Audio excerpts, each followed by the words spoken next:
All right, what's on tap?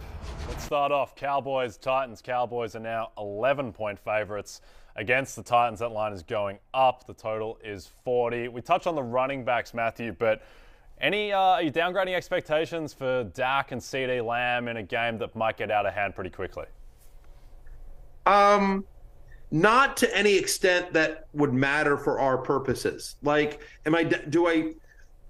do I think that, Dak Prescott, who's had under 280 passing yards in 7 of the 9 games since returning from injury, do I think he gets to 300 yards in this one? Probably not. I think Dak is much more of a floor quarterback these days than he is a upside quarterback, but I'm still starting him. Like, you know what I mean? Like, I think he's a high-end QB2 this week, low-end QB1. He's sort of in that range, borderline top 12-ish for me. Dak Prescott. And so if you would normally start Dak, I think you're still rolling with him. Obviously, CD Lamb, eights, as I call him, CD and I are boys. Eights, I think eights you're starting. He's my wide receiver 7, 120 receiving yards each of the back, 2 straight games. Like, he's just awesome. I can't imagine you're benching him. By the way, the way to move the ball against Tennessee is obviously through the pass. Yes. Really good run defense, secondary that has struggled. By the way, and a defense that might be resting starters. This game means nothing to the Tennessee Titans. This game does mean something to the Dallas Cowboys. Mike Vrabel will have him playing, but still, have him playing tough. He'll coach him up, but still. Yeah, I think for our purposes, if you would normally start Dak Prescott, you're going to continue to start him. Same, and I would say the same for CeeDee Lamb, Dalton Schultz, Michael Gallup in deeper leagues. If you would normally start those guys, I'm not suddenly changing my mind because there's a chance it gets out of hand early. Yeah, I will say on Dak, outside of the pick six, which was, it's hard to say outside of the pick six, which was pretty crucial against Philadelphia, he was magnificent in that game. The 3rd and 30 throw to T.Y. Hilton was as good as it gets, so it certainly seems like he's rounding into form. Lawrence, other side of the ball is not as exciting. If Derrick Henry is out, are there any Titans you're starting? No, I'm not, If Hassan Haskins gets that role and it's just like, hey, man, y'all can have it. I'm good. Treylon Burks has come back. He hasn't really, done much there. Yeah, nah.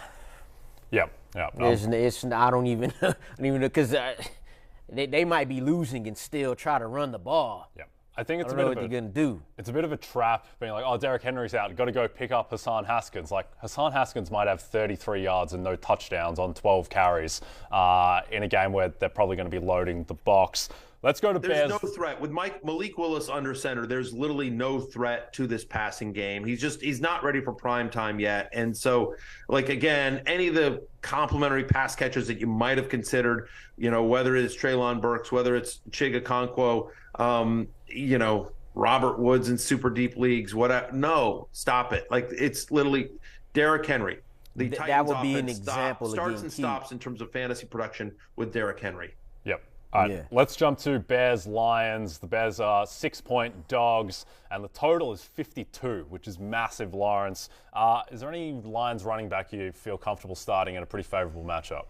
I would say I feel comfortable starting both of them, right? Like you said, this is the highest over-under on the slate this weekend.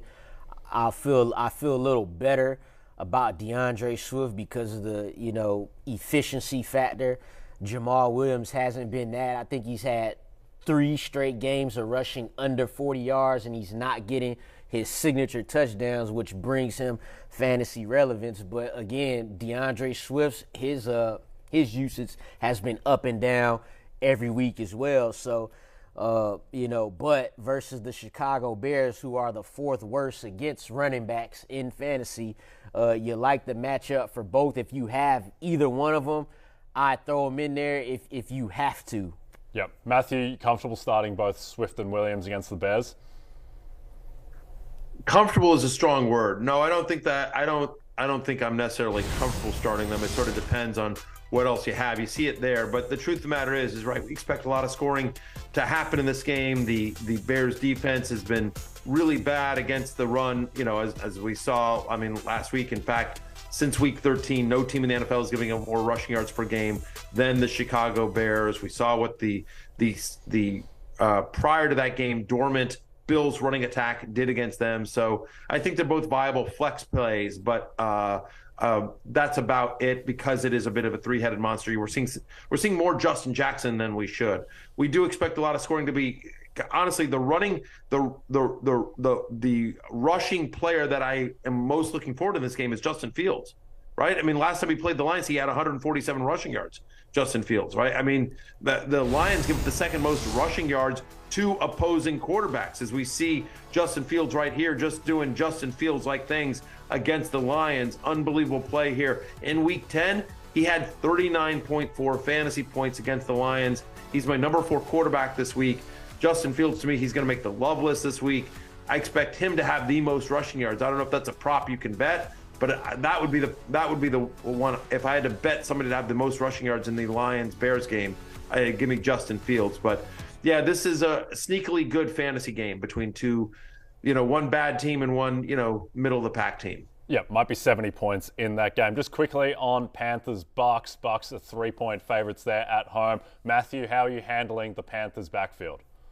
I'm starting both of them. I mean, they're running it 45 times a game. So, I mean, again, they're both sort of flex plays for me. But, I have Chuba Hubbard at 34. I have Deontay Foreman at 31. So they're both touchdown-dependent flexes. But if you have normally been starting them, I would go ahead and start them again. I'm not worried about Tampa Bay. So, again, I think they're, if you've been starting them, I would continue to roll with them. I think both guys get enough work here to be flex viable. All right. In a word, starting both? Yes. All right, done. Easy. Hey, it's Matthew Berry from NBC Sports and RotoWorld.com.